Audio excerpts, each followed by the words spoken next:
Good evening. Welcome, councillors, to this meeting of the Planning and Lighting Committee of the 16th of January 2024. Welcome to members of the public who have joined us in person, and welcome to those following the meeting via Zoom. As always, please can those speaking ensure the microphones are switched on. We have no speakers tonight, but that is aimed at the committee. And to the members of the public, if you're here to observe or speak to a particular agenda item, please feel free to leave the meeting once the item has been concluded. Onto the agenda proper. David, do we have any apologies? Apologies from Councillor Brown this evening, Chair. We're voting to 11. Thank you. The minutes from the meeting of 21st of November 2023. Before we sign this off, is there any comments? In that case, please can I have a proposer from somebody that was at the meeting? Thank you, Giles. A seconder. Thank you, Karen. Those minutes are approved. And all those in favour?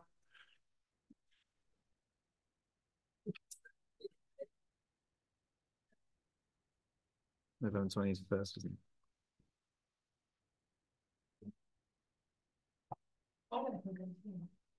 it? You weren't, you and Councillor Wise. So that's unanimous with the two abstentions. Thank you. Those minutes are approved. Do we have any declarations of interest? There are none. Petitions, deputations and questions, as far as I'm aware, there are none. Thank you, David. We then move on to agenda item 5, planning applications. First, we have item number 5 is report number 12, 2024, detailing 2 applications for consideration. The first being 1096 full land at Ranksborough Farm, Melton Road, Langham. Section 673 application to vary conditions 3, duration of permission of planning permission 1249 MAF. The recommendation is for approval. Andrew, I believe you're going to present the report. Thank you.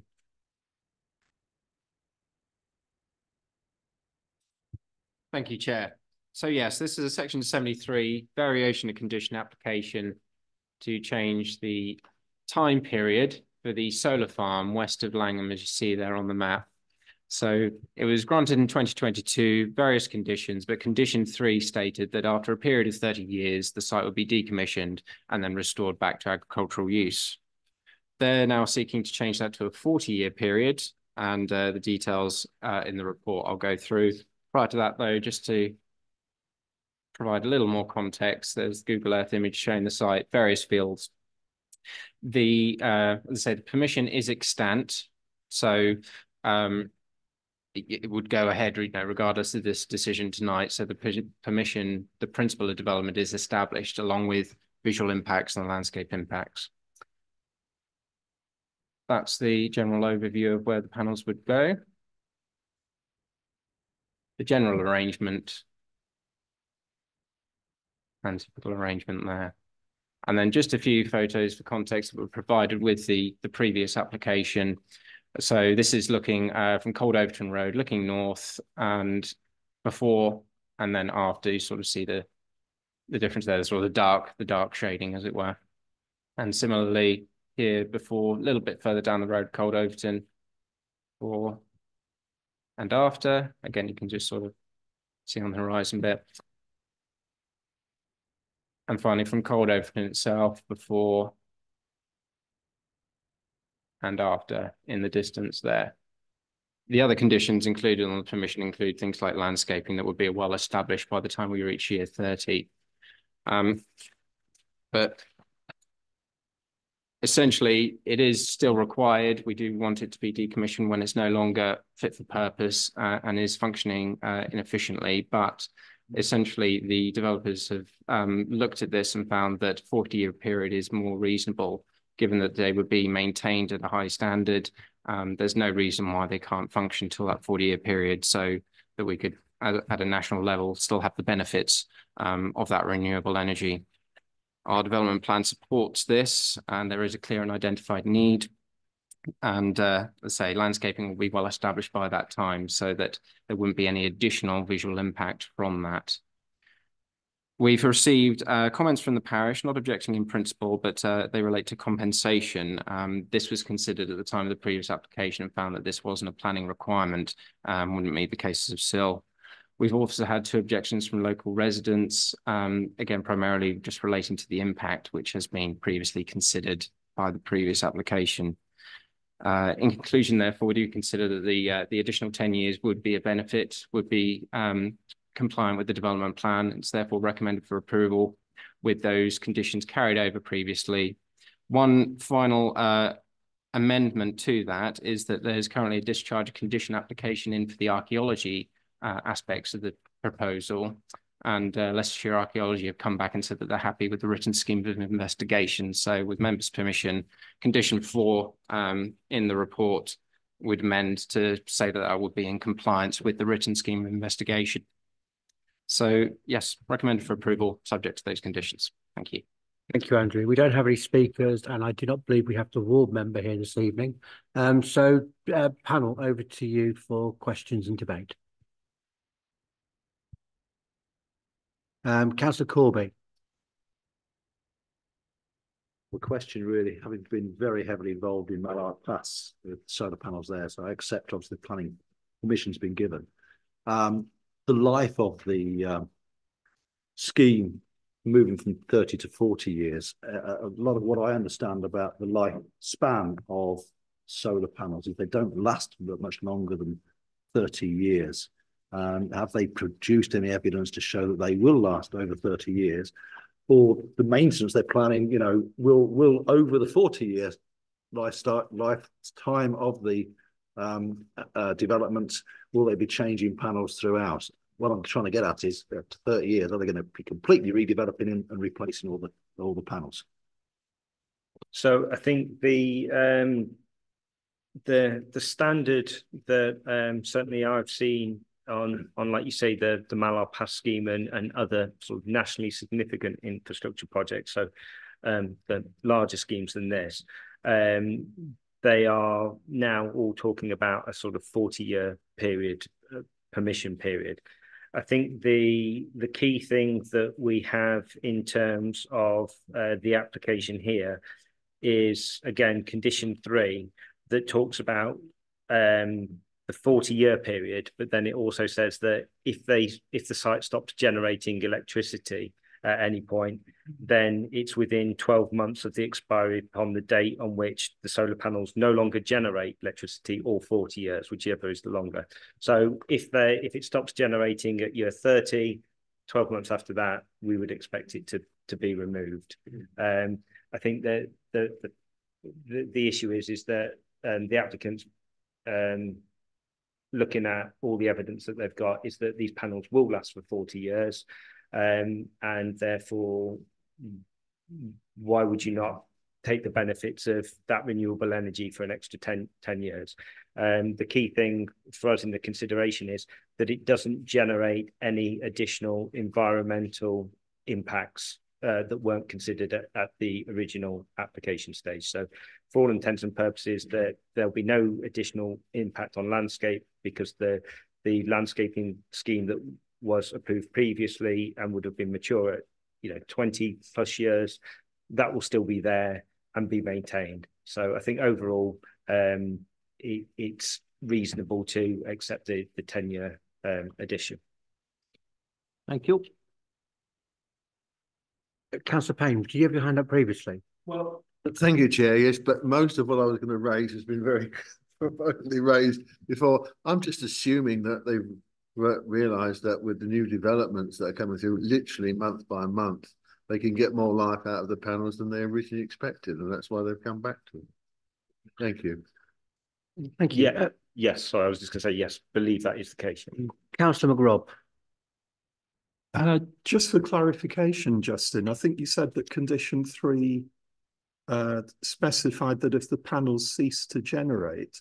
I'm just looking at it and it says within 12 months of expiry of the date, the panels are no longer required for energy generation.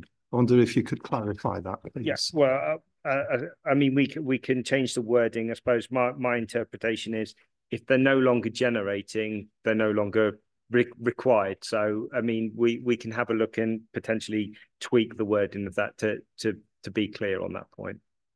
Okay, thanks. I didn't have a particular axe to grind there. I just spotted an inconsistency. Do we have any further questions from the panel? Councillor Wise. On that point, I wonder if we could have no longer required or no longer producing, because it may be that energy policy in the future, the minuscule amount they're producing in line with what we're producing in from something else in 30 years' time may make them redundant. I think what I will do is, if it's all right, Chairman, through you, I will go back and there was a lot of debate on this on the Mallard Pass scheme. What I'll do is I'll just go back and look at what we'd proposed in terms of the conditions on the Mallard Pass requirement and make sure that we're as tight on it as we can be, and then we'll just agree it through yourself, a slight tweak to that condition. Yes, that's fine, Justin, thank you. Do we have any further questions? The proposal in front of us is for approval. Can I have a proposer, please? Councillor West, and a seconder, Councillor Payne. All those in favour? That's unanimous, Chair. That's carried. That's carried. Thank you. We now move on to application 2023-0947 full, Duffin, Black Hovel, Oakham Road, Whissendine. Proposed demolition of existing agricultural barn and erection of one new dwelling to the same site location. Recommendation is approval subject to conditions. We have Darren online who is going to present the report.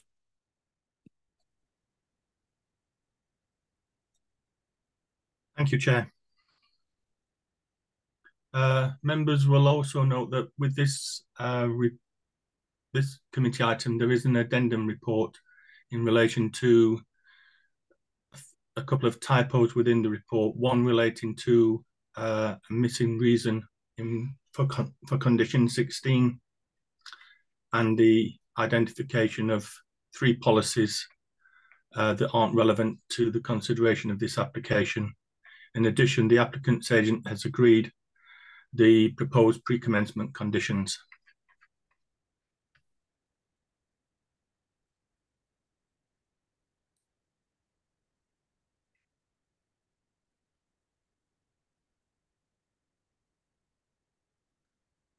So the proposal is to demolish the existing agricultural barn and the erection of a new dwelling at Black Hovel, set back off Oakham Road at Whissendine.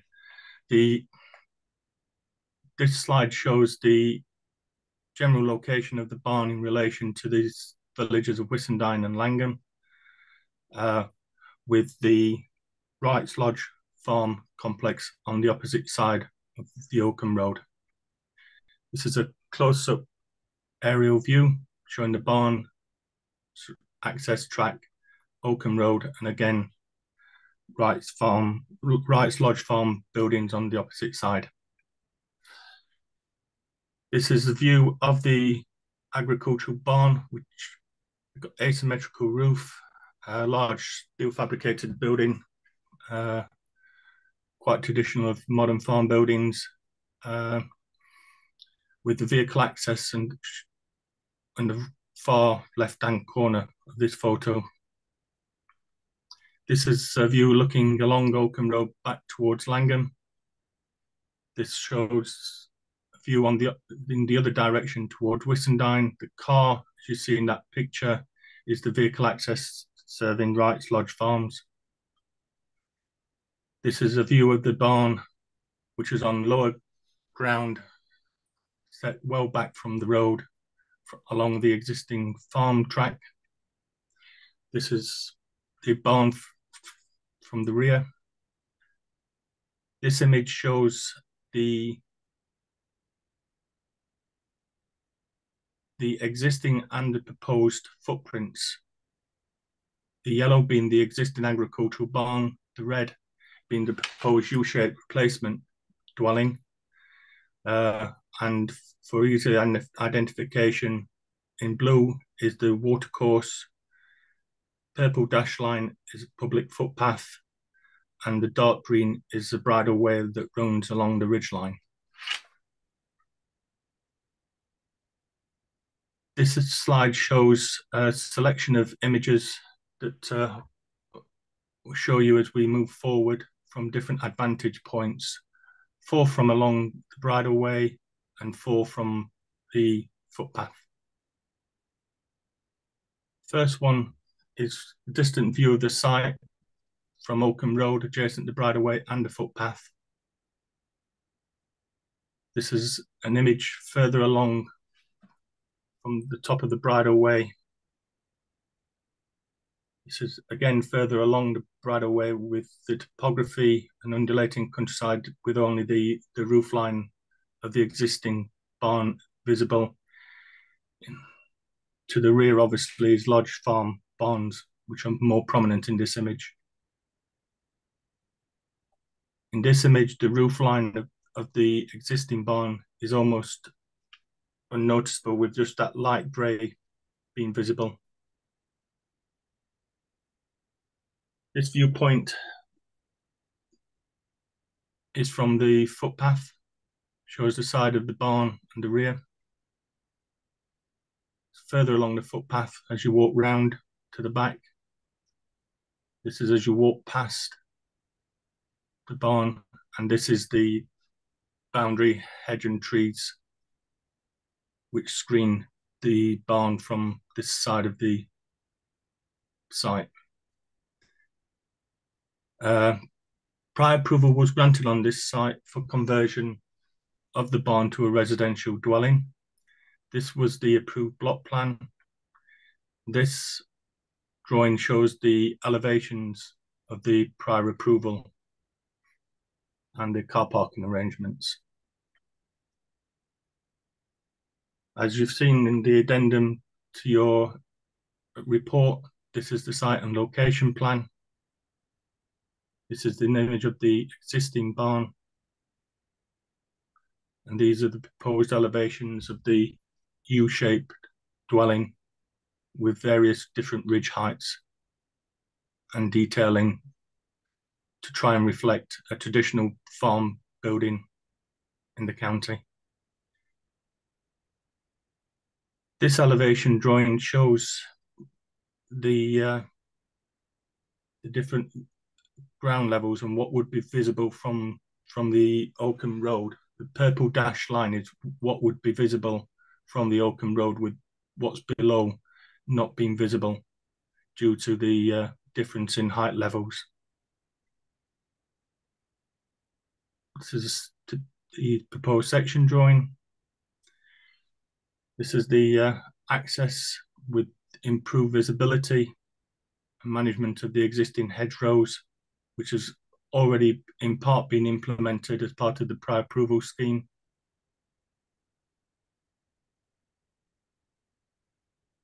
This slide shows the existing barn and the proposed footprints of the new dwelling, with the green line being the residential curtilage of the proposed new dwelling. And other land in the applicant's ownership would form part of an area of ecological enhancement, which is covered by a condition. Main issues are planning policy, which are those that are listed in the report.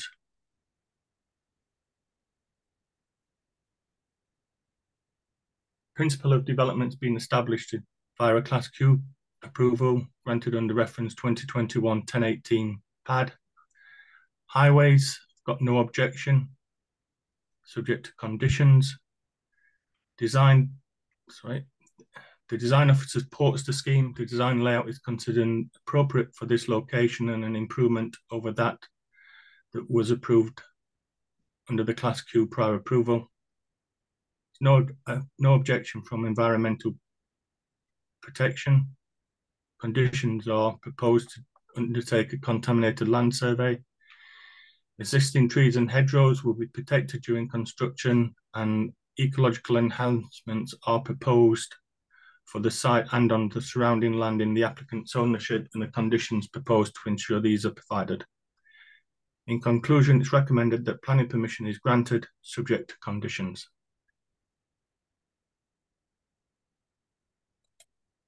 Thank you, Darren. We have no speakers and the ward member is not present, so therefore over to the committee for debate. Any questions? Hans. So I've looked at the previous application and I was kind of surprised how unattractive it was and that it got planning in the first place. But obviously we're not debating that. So this is clearly an improvement, and therefore I can't see a problem with it. But I'm just intrigued that the first application was approved. So that's just my personal. I'm going to ask you. So I think, Chairman, you know what I'm going to say on this. The first scheme was approved under permitted development. So the council has very limited controls over what we can control with regards to Class Q. It is very minor in what we can do. And that's why we end up with schemes that, yes, you're quite right, are particularly unattractive. We do our best within the guidelines that we've got and what we can control. Unfortunately, the permitted development rights do allow for conversion of particularly unattractive large agricultural buildings into dwellings. And we have to make the best of what we can control. In this instance, as clearly can be seen, the permitted development scheme is nowhere near as attractive as the scheme that's been negotiated as part of this recommendation. So yes, appreciate the concerns. Like I say, we just have very limited controls under what can be done under permitted development. Councillor West. Thanks, Chairman. Just a quick one. What are the two ridge heights on the old scheme and the new scheme? So I think on the new scheme, I don't have the heights. I think we do have a plan that did show them. I'm just going to... I think you can just see there. I think we've got, if you can see, it is slightly higher than the approved scheme, or the two-storey element is. The single-storey element is lower. The two-storey element is slightly higher. But overall, that helps to give the building the appearance of a more traditional brick outbuilding that you'd see in the county. So it is slightly higher, or the two-storey element is slightly higher. But overall, I think, given that it's a much better architectural design, and given the separation distances, the visual separation distances from, as you've been shown, the footpath and the bridleway and the road, we're comfortable that height increase won't have a detrimental impact. Councillor Corby. Probably just one question. That does seem to have a large driveway. Are they going to be doing anything with that? Unless they've got Land Rovers or whatever, but I'm thinking it could be a bit of a mess on the main road during winter. Darren, do you have the can you confirm the details of the driveway for us?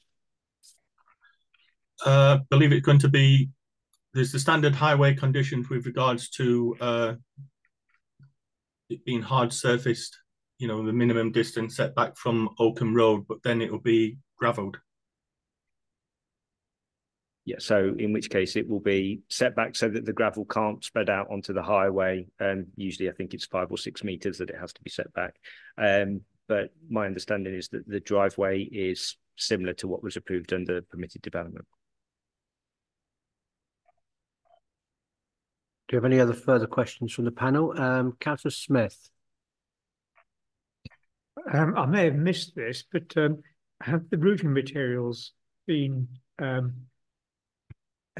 described, or because I noticed it says one of the conditions that no development shall take place until roofing materials have been allocated or submitted. So that condition requires the details to be submitted and formally approved. Right. So that's a condition that they have to submit the details to us. Yeah. My reason for asking is obviously it's quite a prominent roof, and to make it look like a farmhouse, but if it was tiled or whatever, rather than it sort of looks like it's, you know, sort of a steel roof or whatever. I would have thought that, well, I think it was I think it was steel on the prior approval Yeah. scheme. I would imagine that materials that we would usually look for would either be a clay tile or a slate roof in that location. Okay, thank you. Any other further questions from the panel?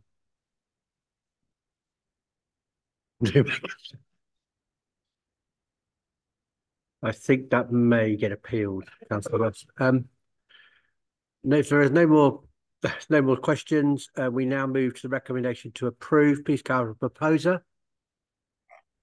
Councillor Smith and a seconder. Councillor West. All those in favour? That's unanimous, Chair. That's carried. Thank you. The application is approved. Thank you. We now move on to item 6, which is the appeals report. Justin to present. Thank you, Chairman.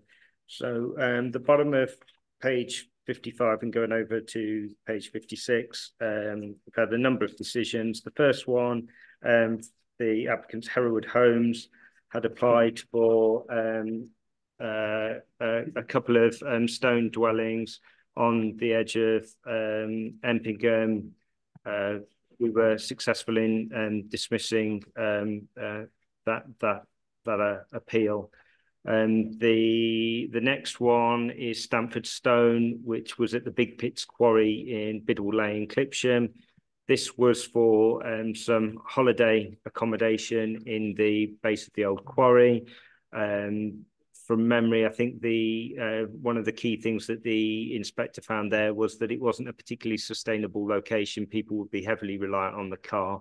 There wasn't a lot of good public footpaths around there, and that anybody using it there was an honesty sort of shop on site, but the inspector didn't feel that was sufficient to support the proposal. Then we've got the next one, again dismissed. All of these have been dismissed, so it's a successful period for us. Stone Cottage, Ketton Road, Hamilton. This was the creation of a new vehicular access with metal fencing and gateway. There, again, the inspector concluded with our findings in terms of the impact. I think that was more around the heritage and design things from memory on that one, that were a particular concern that he supported. And then finally, the 37 Cold Overdrum Road, Oakham, the 2 new bungalows in the rear garden, and there were concerns there around impact on residential amenity and the general things that come with tandem development. So the inspector, again, agreed with our findings and dismissed that appeal. There's been no appeals against enforcement cases lodged, so that's all of it for the enforcement side of things.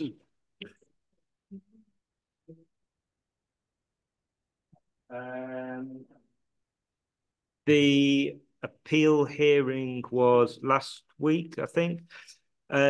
Yeah, so I don't know exactly how long it's taken the appeal inspectors to write up their reports. I would have thought probably maybe a month, something like that. It might be. And as soon as we've got it, obviously we'll circulate it round to people, but I would have thought about a month, something like that. Thank you. I have not been advised of any urgent business. So therefore the date of next meeting is Tuesday, the 20th of February. And that concludes the business of this meeting. Thank you all for your attendance. I declare the meeting closed at 19:29.